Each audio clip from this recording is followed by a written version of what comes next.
para ano, pinoproteksyon na kasi natin na pag-smart or mag-click. Tatanggapin po siya. Actually, optical mark reader po siya. Pwede any ball pen pala. Ang iniingatan lang nga po natin ay ma-damage natin yung mylar ng scanner po niya. So meaning tinatanggap na lang kahit ball pen. Banggit kasi kanina Official.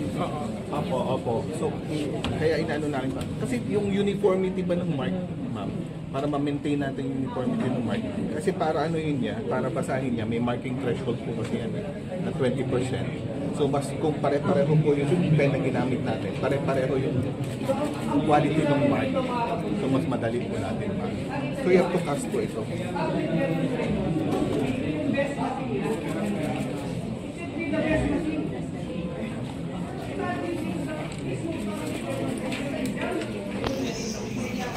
Ay ma'am, tapos kailangan po natin i-fold lang.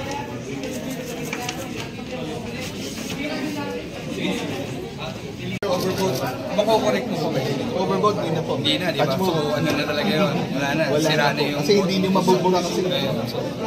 But if it is an underboard, kasi sige, kung underboard ayun, in-check na dahil natagalan. Ano po siya, nag-time out po siya, then ano mabuti lang po natin. Sige po. Then, So, yung orientation, kailangan tama yung orientation. Hindi pwedeng nakabaliktad yung papel. Kahit ano po, basta yung for orientation niya, right side up, outside up, both sides. So ngayon, pag kinas ko na naman yan, Pag kinas niyo po, kung titingnan niyo po, at this point 7 siya, di ba? Pag kinas niyo, tsaka lang niya, ano, pag na-record na niya. sir, ano to? Error na? Or error? Wala po yun. Wala po. Ayan, then you can also review. Dito po. Then kung okay na siya.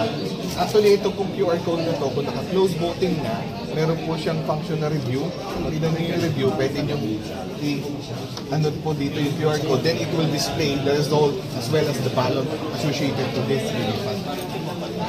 Nagagawa mo rin ba dun sa QR code yun? Sa balota? Or Ano lang po yun, yung ballot ID lang po ang ibibigay niya. Opo. Kasi wala po. walang butong makikita or Sa anything? balota, yung ballot ID lang po. But at this point, you can review.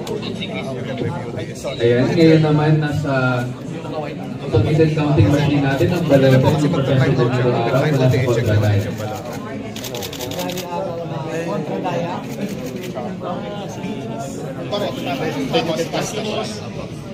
Pwedeng dalawa, tatlong dalawa, o 5 size. Pwede lang po tayo.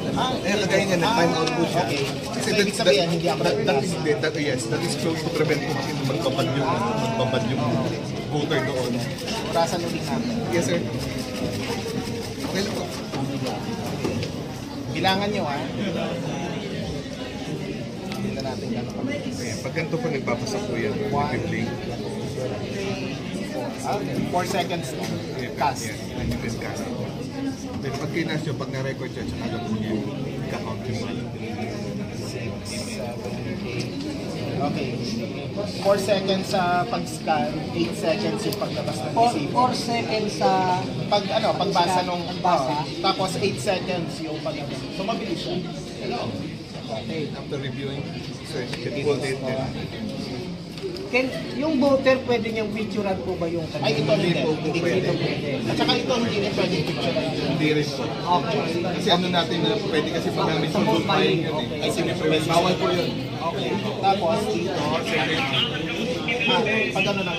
Kahit ano po. Okay. Then after that, sa EV na po.